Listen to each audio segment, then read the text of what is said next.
पुरानी संस्कृति सभ्यता से लोगों को परिचय कराया जाए एवं मानव धर्म जैसे बौद्ध धर्म का प्रचार प्रसार किया जाए। साथियों, इसी काम के लिए बाबा साहब ने अपना पूरा जीवन, अपने पूरे परिवार को मिट्टी में मिला दिया, अपने 4 बच्चों को मिट्टी में मिलाया। मानव धर्म और सबसे बड़ा धर्म, दुनिया का सबसे बड़ा धर्म, इसको कहते हैं बौद्ध धर्म।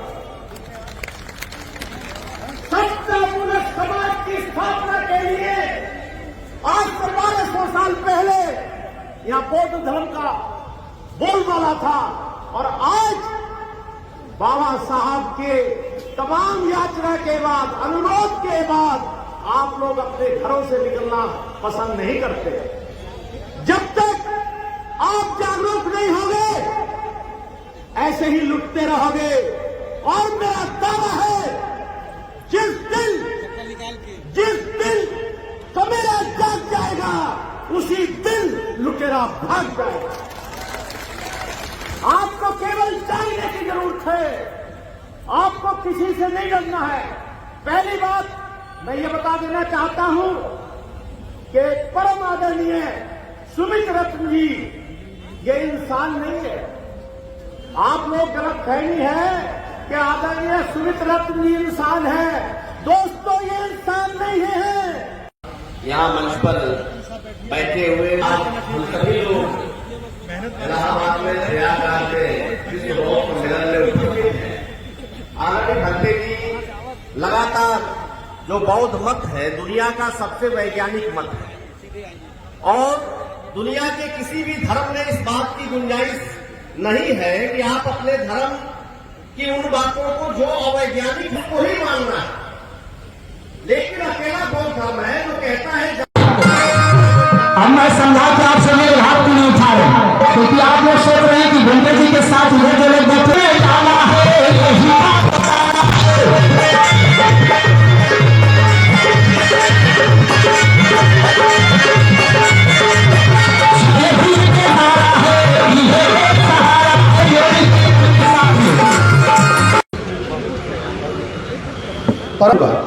कि साथियों, आज के इस कार्यक्रम का जो मूल मकसद जो मेरी समझ में है, लिख रहे थे भगवान बुद्ध और उनका धर्म, उसी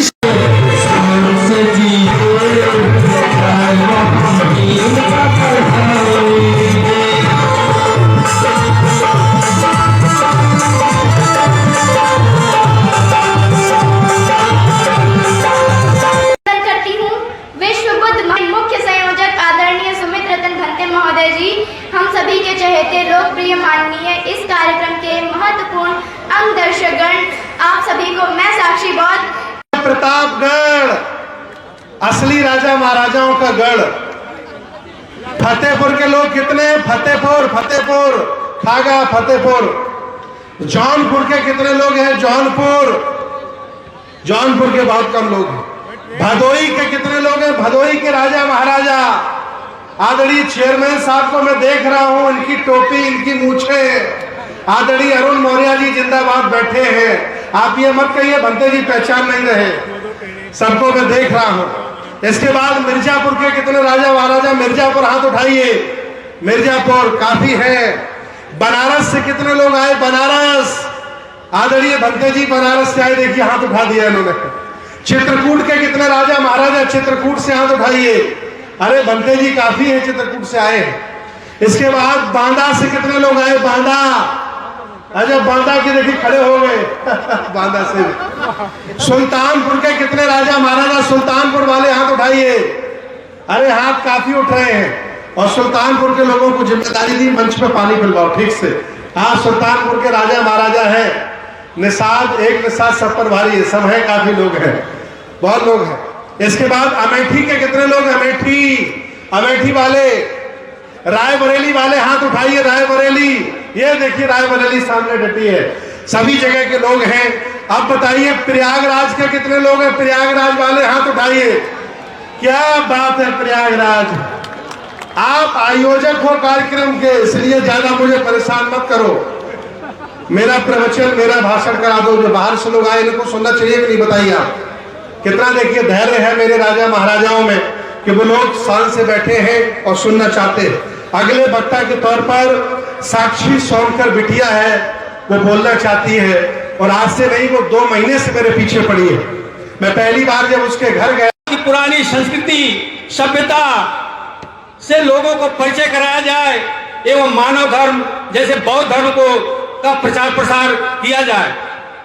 साथियों, इसी काम के लिए बाबा साहब ने अपना पूरा जीवन, अपने पूरे परिवार को मिट्टी में मिला दिया, अपने 4 बच्चों को मिट्टी में मिला। बेटिया कम से कम सोनकर से बौद्ध बन गई है, ये अच्छी बात है। नहीं हाँ तो 75 साल हो गए, कचड़े में रहने को तैयार हैं, कचड़े से निकलने को तैयार नहीं है। इसके लिए ताली बजाइए कि सोनकर से बौद्ध हो गई है। हमारे लोग तो अभी भी कचड़े में फंसे, निकलने को तैयार नहीं, मजे काट रहे हैं। इकोनॉमिकली स्ट्रांग करेंगे और मैं आपको अपील करता हूं, आपको रिक्वेस्ट करता हूं कि आप भी हम लोग के साथ जुड़िए।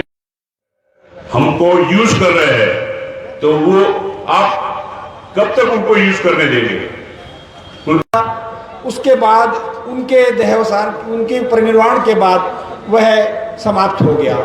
जब तक हमारा अपना कोई माध्यम नहीं होगा, उससे पूर्व भी गवई साहब ने भी कहा, जब तक हमारा मीडिया नहीं होगा तो हमारी बात, हमारे विचार कहीं प्रचारित प्रसारित नहीं होंगे, हमारे लोग उससे प्रभावित नहीं होंगे।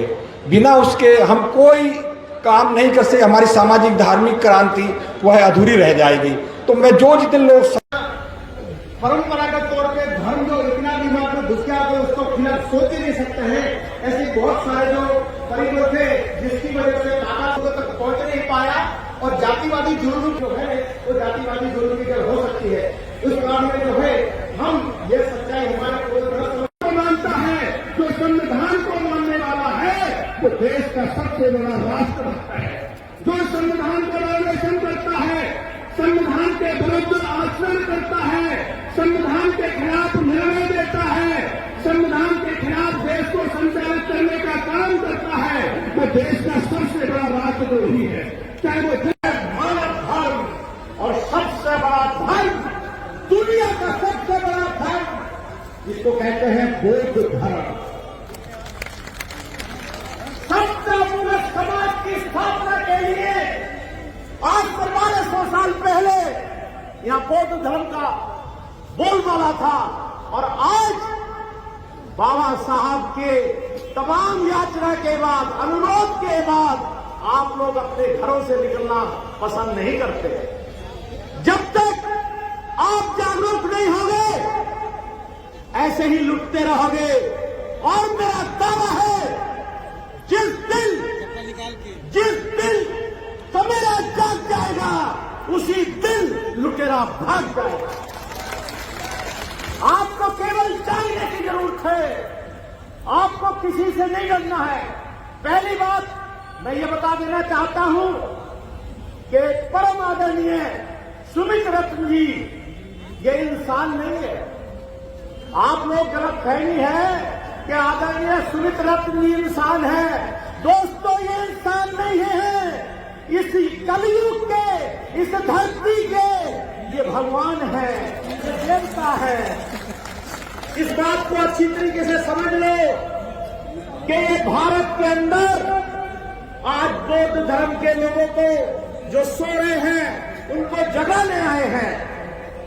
मैं इनके चरणों में चरण वंदना करता हूं और किसी को शक हो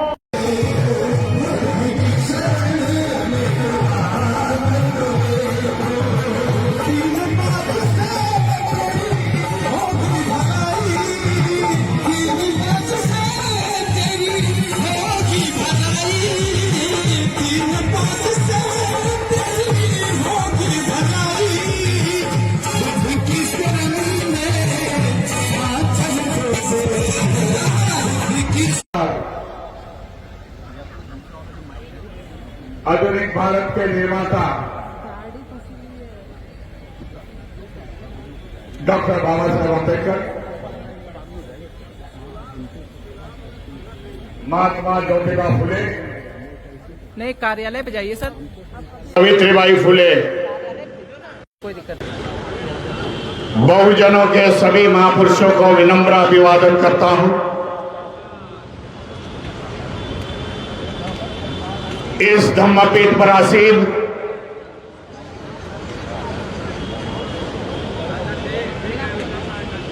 भूतपूर्व मंत्री स्वामी प्रसाद जी मौर्य,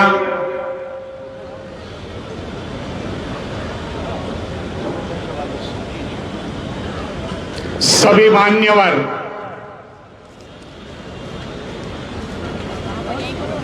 बड़े बड़े मान्यवर बैठे हुए हैं, सम्मानित पंच, आदरणीय प्रियराम जी एक गाड़ी एक बीच में बंद करूंगा।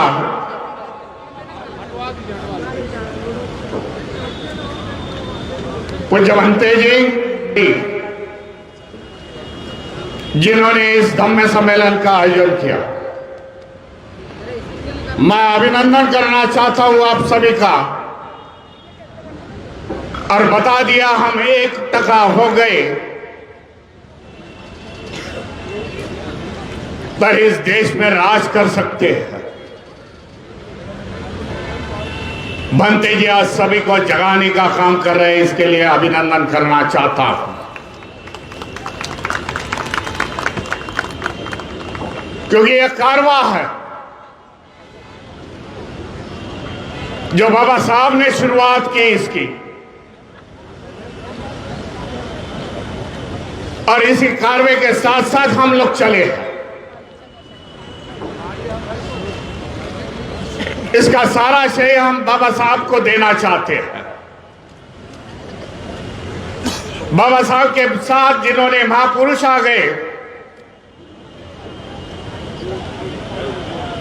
जिन्होंने समाज का उत्थान का काम किया, उनका भी स्मरण होना जरूरी है, मैं समझता हूं।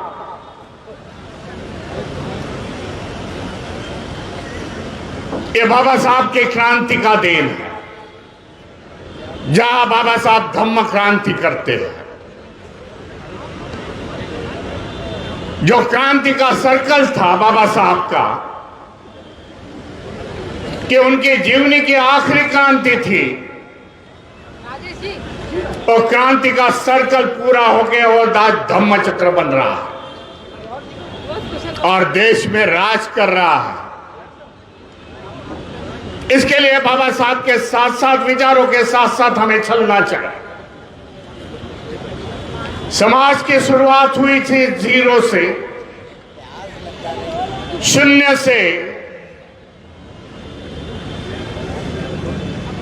आज 68 बरस के बाद हम लोग आज शिखर तक पहुंच गए।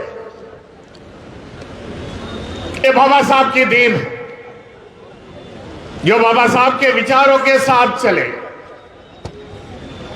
1956 के साथ बाबा साहब ने दिया हुआ बौद्ध धम्म भगवान गौतम बुद्ध के विचारों पे चले, आज देश में आगे निकल चले। जो नहीं आए बाबा साहब के क्रांति में, हमारे समाज के बांधव, उनको आज प्रयास है कि वो क्रांति में लेके आने का, इसके लिए ऐसे प्रोग्राम के आयोजन की रिजायत की है। हम किसी की आलोचना नहीं करते, हमारे पुरखों को किसी ने क्या किया उसकी हम लोग आलोचना नहीं करते। बाबा साहब ने देखिए 1956 के बाद किसी धर्म की आलोचना नहीं की। हमारे को बौद्ध धर्म की अच्छाई लोगों को सामने बतानी है।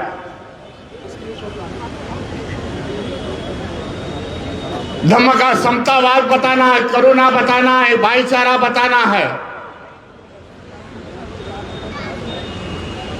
जो आज दुनिया के 17-18 बौद्ध कंट्री है, देश है,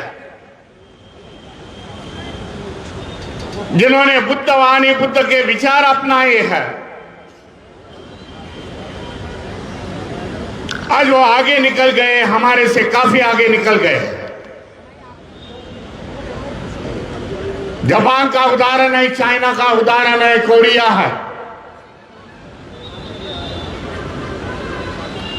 लेकिन यह भारत भूमि भगवान बुद्ध की जन्मभूमि और कर्मभूमि है, ठीक है। देश पिछड़ा है,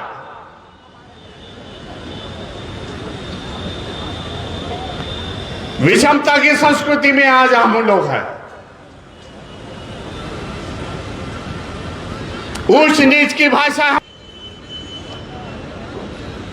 उन देशों ने समता अपनाई, इसके लिए आगे गए। समता है, इसके लिए अमन है, शांति है।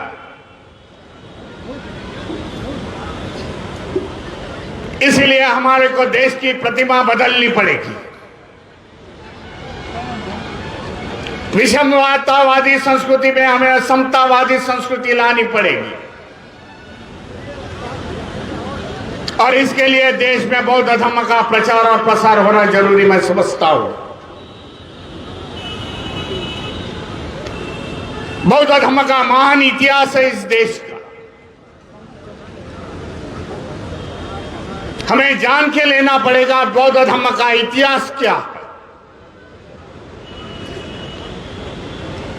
हमें दूसरों को बताना पड़ेगा कि 1200 साल यहां बौद्ध राजों ने राज्य किया है।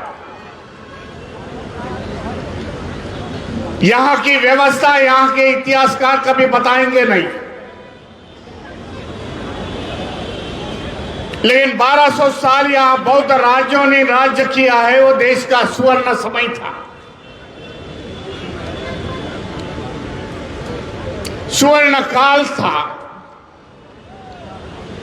19 बौद्ध यूनिवर्सिटीज देश में थी। तक्षशिला थी, नालंदा थी, सांची थी, वैभवी थी। ऐसी 19 यूनिवर्सिटीज देश में थी। दुनिया भर से पढ़ने के लिए लोग आते थे। जब पूरे दुनिया में शिक्षण का अंधकार था तब देश आगे था। यह हमारा इतिहास है। आज भी हमारे पुरखों ने जो निर्मित की है इस देश में, जो नेशनल हेरिटेज है, इंटरनेशनल हेरिटेज है। हमारे चैत्य है, गुफा है, स्तूपे है, पूरे दुनिया में नहीं देखेंगे लेकिन भारत में अपने को देखने को मिलेंगे। आज कई लोगों का उस पर कब्जा है। भारतीय बौद्ध महासभा उस पर काम कर रही है।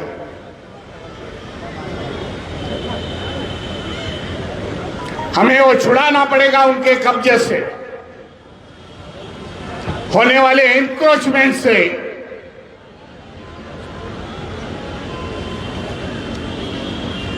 बिहार का हमें महाबोधि विहार हमें को चुका करनी पड़ेगी, क्योंकि वहां के ट्रस्टी हिंदू है। वहां बदलाव करना पड़ेगा, हमारे हाथ में लेने पड़ेगा, बौद्ध भिक्षुओं के हाथ में देने पड़ेगी। इसके लिए निर्णायक ताकत इस देश में खड़ी होनी मैं जरूरी समझता हूं। आज समय आ चुका, जो बाबा साहब ने निर्मित की हुई संस्था है,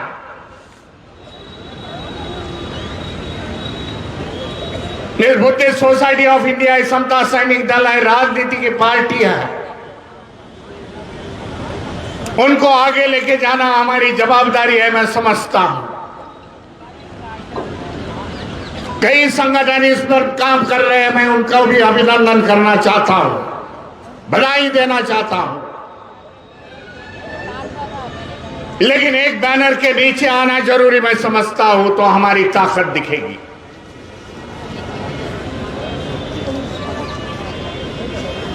इस देश में जो माहौल है, थोड़ा सा समय मांग के लेता हूं बनते जी से। देश में जो माहौल है, जो विचारसरणी के लोग बैठे हुए हैं, और केंद्र में और स्टेट में यही विचारसरणी के लोग जब बाबा साहब, यही लोगों ने बाबा साहब को विरोध किया।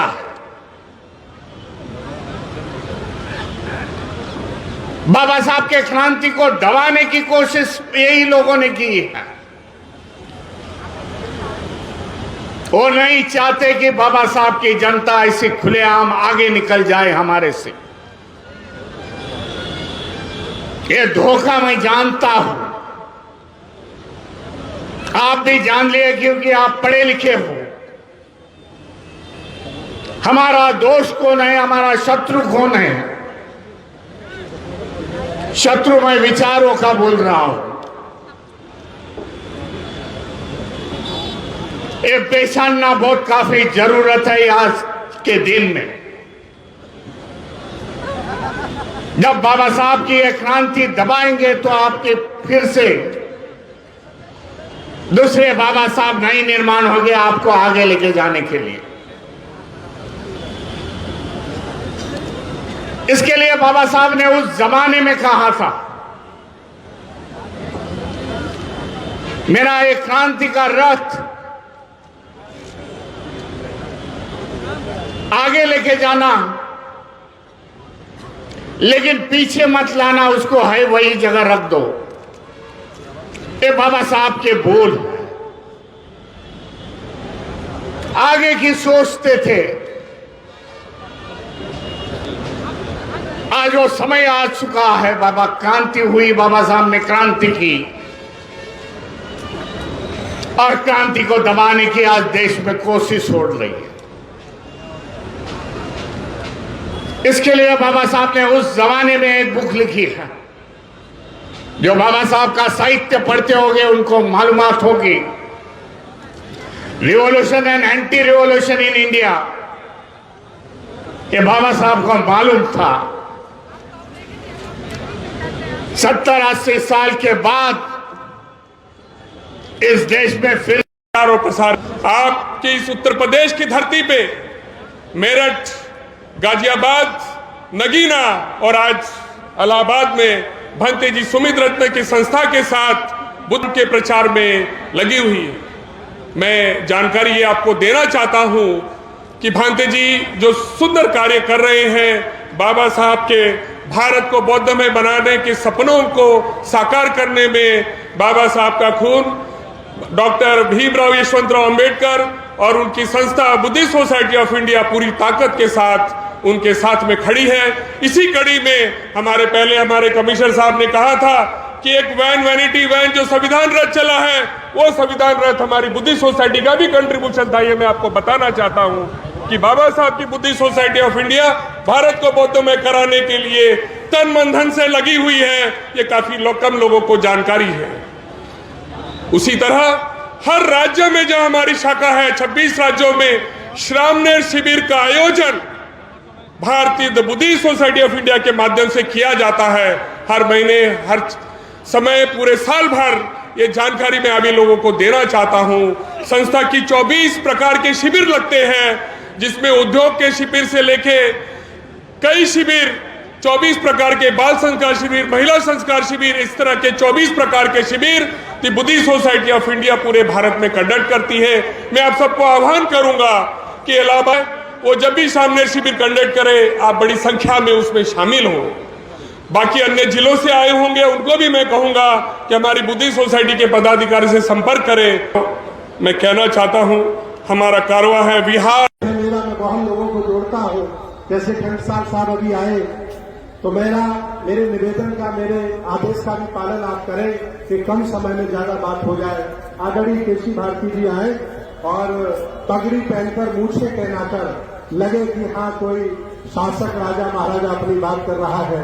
आदरणीय भारती, काफी लोग आए हुए हैं मंच पे आसीन, सभी हमारे बौद्ध भिक्षु, आदरणीय हमारे जितने भी हैं सामने बैठे हुए हैं, सब एक लोग यहाँ पर जिस तरह सवेरे से बैठे हैं, मैं देख रहा हूँ कि कोई उठने वाला नहीं है।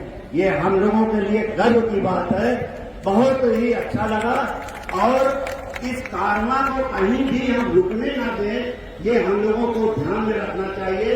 चाहे जैसे भी हो, इस कारवां को आगे बढ़ने के लिए 1 रुपया चाहे दें, कुछ भी हमें देना पड़े, हम लोगों को देना चाहिए। ये हम लोगों का कर्तव्य है। बस इतना कहते हुए, क्योंकि हमारे मुख्य अतिथि हमारे आदरणीय सांसद महोदय जी बैठे हुए हैं, उनको भी समय देना है, तो मैं अपना पूरा समय उन्हें देते हुए अपनी बात को समाप्त करता हूँ। बहुत बहुत धन्यवाद। जय हिंद, जय भारत, जय संविधान, जय भीम, जय लिया। मरा समर्पित को कपड़ाने जा रहे थे, दरमियान पकड़े गए। वो निकले भाजपा के पदाधिकारी लोग। आप भी जेल में। अभी 10 दिन पहले 14 साल के दलित समाज के लड़के को गलासे से काट करके मार डाला। परसों एक दलित परिवार की जमीन जबरदस्ती हड़पने के लिए इतना बुरी तरीके से